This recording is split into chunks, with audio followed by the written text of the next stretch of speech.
네, 안녕하세요. 세뇌탈출입니다. 오늘은 우리 한국인의 피를 가지고 한중일 3개 지역을 이렇게 다 커버하고 계시는 그야말로 이 동북아시아 국제학자, 국제전문가, 국제신사를 한번 모시겠습니다. 안녕하세요. 안녕하세요. 네, 일본에서 오신 이상철 박사님. 네, 반갑습니다. 네, 반갑습니다. 그 한자명을 이제 우리식으로 발음하니까 이상철이고, 네. 실제 이제 현재 국적은 일본이니까, 그렇죠. 일본식으로 이름을 발음한다면 리쇼데츠. 그렇습니다. 네. 리소데츠. 네, 리소데츠. 네. 네. 이제 우리 이 선생님은 굉장히 특이해요. 일단 1959년 경에 이제 중국 흑룡광성에서 태어나셨고, 이제 28살이 됐을 때 이제 흑룡광성에서의 생업, 기자 한 5년 했던 거를 접고 큰 뜻을 품고 일본으로 가신 다음에 그 이후 지금 32년 동안 일본에서 뿌리를 박으셨습니다. 그런데 이제 전공하신 분야가 원래 이제 일본에서 상지대를 또 나오셔서 박사까지 하셨는데, 이제 박사 학위 자체는 신문학, 즉 우리말로 하면 신문방송학, 미디어 쪽이지만 전공 분야가 특이하게도 1931년경에 이제 만주국 네. 수립 때부터 네. 그 이후 14년 동안 네, 더 전까지 올라가는데요. 일본 사람들이 만주에서 신문 발행한 게 1907년경이에요. 네, 7년부터 만주에서. 네, 1907년부터 1945년까지의 일본 사람들이 만주에서 어떤 이 신문 활동했느냐. 네. 이 연구가 제 박사 논문이에요. 그러니까 정확히 이제 말하면 저도 이제 제가 뭐 전공은 아니지만 네. 일본이 사실상 만주를 장시군벌하고 공동통치로 들어간 게 한 20년, 21년경쯤 되죠. 그렇게 되지요. 이 사람들이 원래 이 만주를 이제 점령하고 철도 놓아서 이 철도 가지고 만주의 자원이나 이런 걸 끌어가고, 그리고 이미 식민이라 해가지고 이 일본의 일본 사람들을 만주에다 심는 그 작업을 시작한 게 이제 명치 말기부터 시작했어요. 그래서 이제 정식으로 이제 만주는 그때 이제 이 중국 사람들이 청조의 사람들이 북경을 다 갚으렸으니까 만주가 좀 텅텅 비어 있었죠. 그렇죠. 비어 있었는데, 봉금.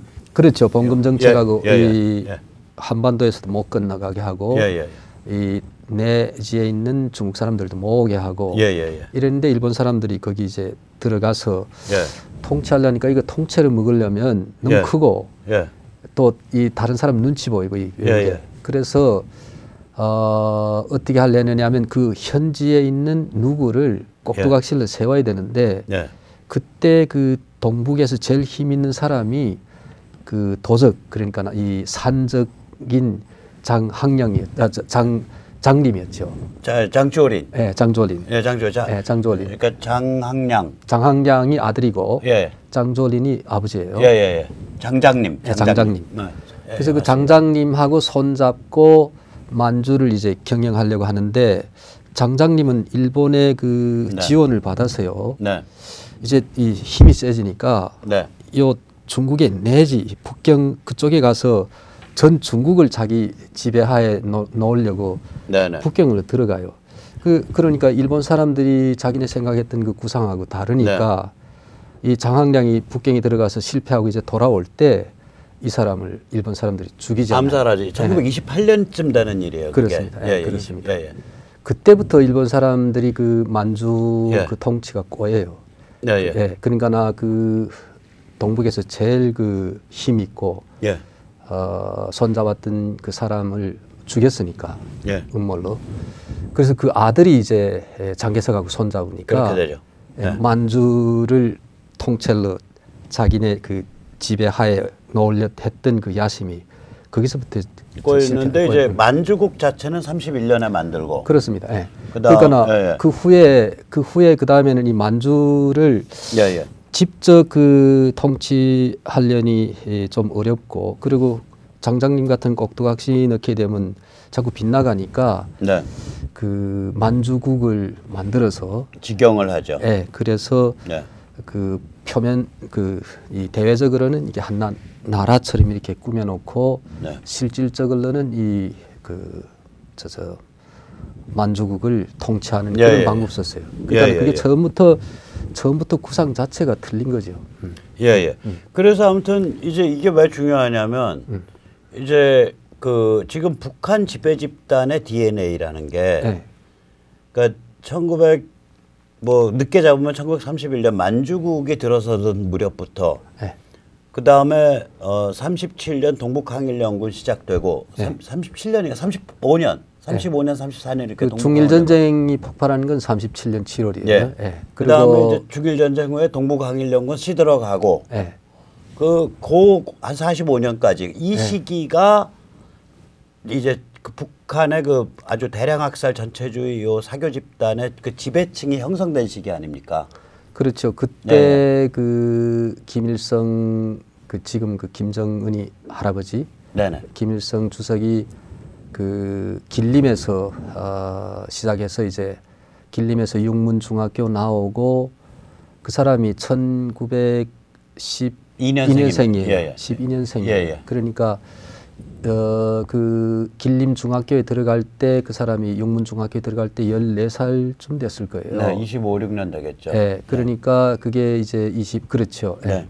그리고 그때 이제 말씀하셨듯이 이 만주는 이제 그 일본 사람들하고 그다음 현지 세력하고 또 항일하는 사람들하고 좀 아주 복잡할 텐데 그때 이제 그때 이름은 김성조였는데 이름을 그 김일성을 고치고 그 항일 부대 찾아가서 항일했다. 이게 대략적으로 이제 외부에 알려진 역사죠. 예.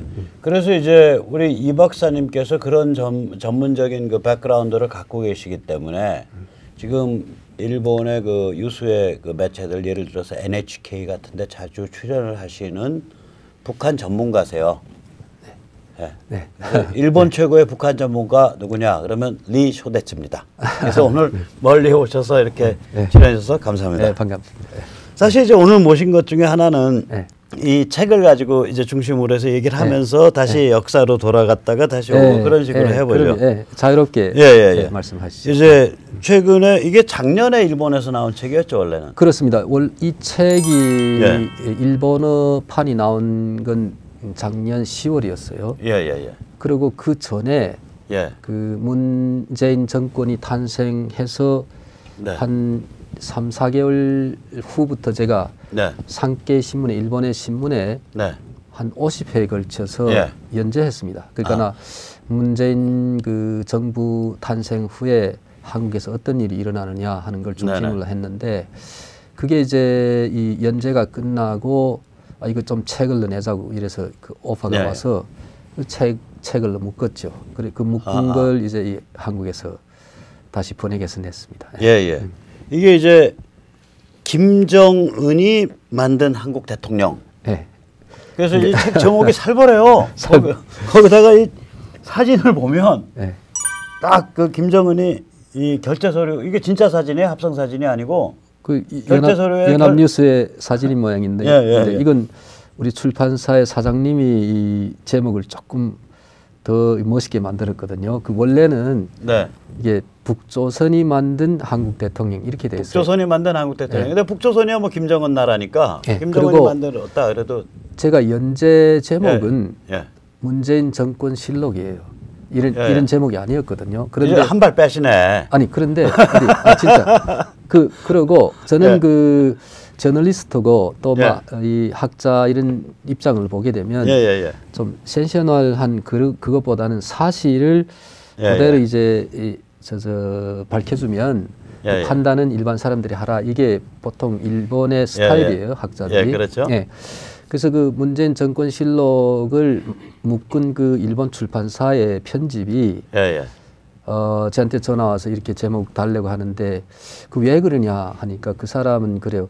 이 문재인 대통령은 한국 사람이 그 선거로 선출한 대통령인데 북한 사람들이 만든 대통령 같다. 이게 그 사람들이 그래서 그렇게 했으니까 더 반대하지 말고 이대로 합시다 이래가지고 그렇게 결정된 거예요. 그러니까 이제 산케이에 연재하실 때의 제목은 문재인 정권 실록. 그렇습니다. 그다음에 실록 그대로 쓴다. 그다음에 이제 일본에서 작년 10월에 출판될 때의 제목은 북조선이 만든 한국 대통령. 그렇습니다. 네. 그런데 이제 그게 한국에 와서 출판될 때는 이제 북조선이 김정은으로 바뀌어서 김정은이 만든 한국 대통령.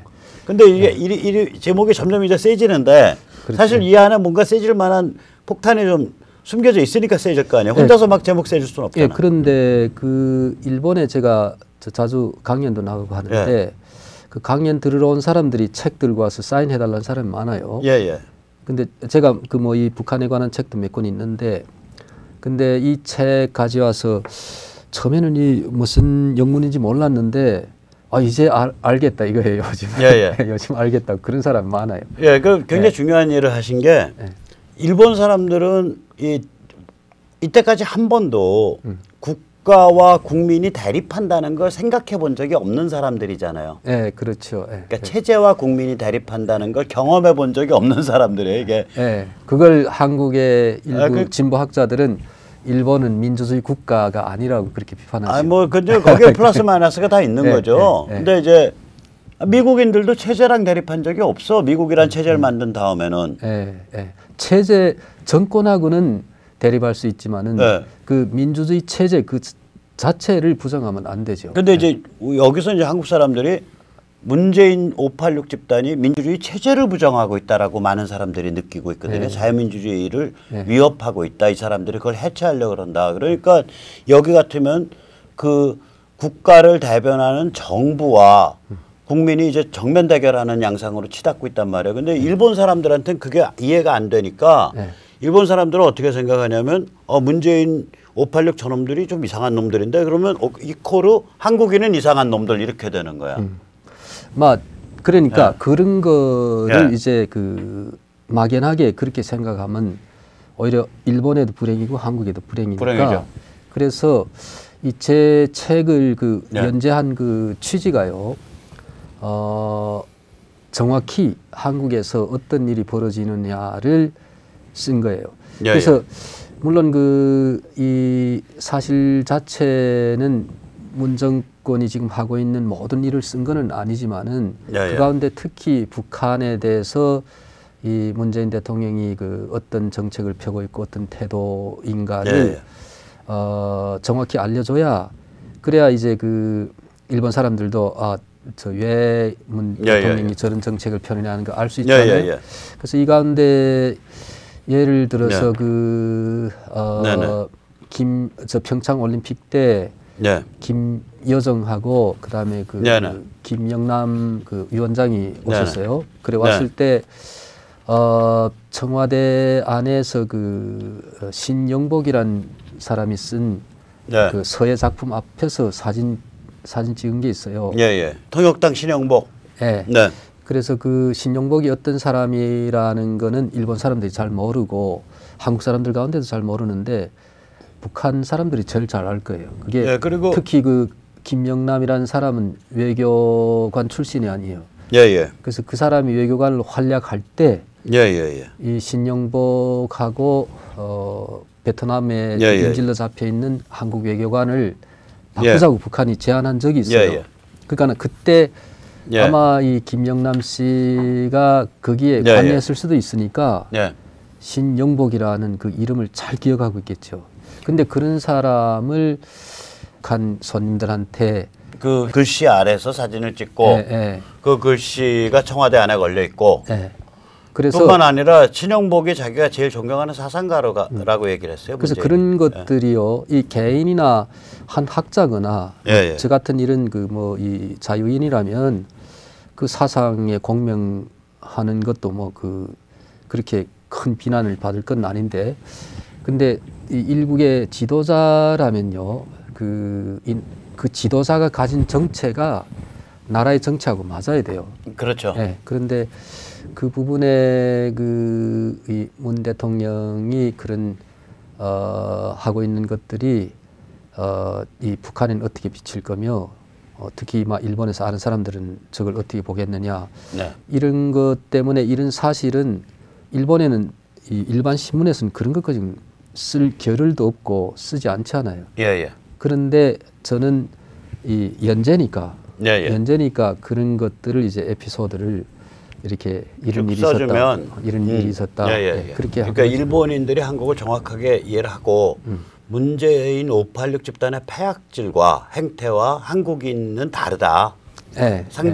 상당수의 한국인들이 그렇죠. 저걸 극도로 싫어하고 저게 반대한다. 이걸 이해할 수 있게 되잖아요. 네, 그러니까 그 사실만을 저는 그 기록해야 된다. 이게 제 목적이에요. 그래서 이 책은 이제 보면 그 전체가 6챕터로 되어 있는데 이 책이 이제 그 4챕터까지는 한국에 있어서의 친북, 종북 세력의 집요한 어떤 흐름을 쭉 짚어주고 계시는 것 같아요. 그러니까 북한의 한국에 대한 공작 혹은 의도. 그러니까 그리고 이제 5챕터, 6챕터는 문재인 정부의 친북 정책. 그렇게 되어 있는 것 같아요. 그러니까 그 한국의 그 좀 그 서로 대립이 좌우 대립이 좀 심하지 않아요? 네, 앞으로 더 심해질 거예요. 그래서 그 좌파의 그 연원 그러니까 그 근원이 어디에 있고 어떻게 흘러왔느냐 하는 거를 설명하기 위한 사실들을 그 1, 2, 3, 4챕터가 그거예요. 그리고 그 가운데는 그 우파랄까 우파라 하지 말고 저 보수 세력, 보수 세력이 근원은 어디에 있느냐 그것도 있어요. 여기 쭉 오면서 하고 그래서 일본 사람들이 그 한국에서 저렇게 그 대립하고 하는 그 이 세력들 정치 세력이 어떤 사람들이며 어떤 그 과정을 거쳐서 저렇게 됐느냐 하는 거를 설명할 수 있도록 노력은 했습니다만은 그러니까 한국의 독자들로 보면 그렇게 신선하고 아주 모르던 사실을 쓴 거는 아니고요. 일본 독자들을 위해서 한국을 잘 알고 그렇게 말씀하시면 그러나 한국의 독자들을 위해서도 이거 엄청나게 신선한 게 있습니다. 이렇게 말씀하시면 사실대로 말해요. 아니 지금 지금 책을 파셔야 될 분이 아니 한국 독자들이 뭐 모르는 걸 쓴 건 아니고 제가 느낀 말씀드릴게요. 이 책이 읽기가 굉장히 편해요. 분량도 많지 않고 한 300페이지 되는데 제 느낌은 뭐냐면 하나하나를 보면 어디선가 신문에서 읽은 적 있어. 뭐 들어본 적 있는 것 같아. 이런 게 많은데 그거를 일목요연하게 흐름을 잡아서 쭉 했기 때문에 굉장히 좋은 책입니다. 실제로. 감사합니다. 네, 실제로. 그러니까 구슬이 3마리여도 꾀와 보배잖아. 그렇죠. 그 말이 제일 맞는 말이네요. 그러니까 그 꾀실 자체는 신품실이에요. 그 진주 구슬은 여기저기 기억 여기저기에 박혀 있는지 몰라도 그걸 다 끄집어내서 새롭게 꾀신 건데 이걸 읽다 보면 맞아. 이 종북 좌파 애들이 이런 뿌리를 갖고 있고 이 문재인 586 집단이 지금 하고 있는 해괴망측한 정책이 종북 좌파의 옛날부터의 전략 그 흐름과 정확하게 일치하는 것이다. 이것이 결국은 대한민국 국가 해체를 겨냥한다. 여기 보면 대한민국 국가를 해체하고 있다라는 얘기까지 나오잖아요.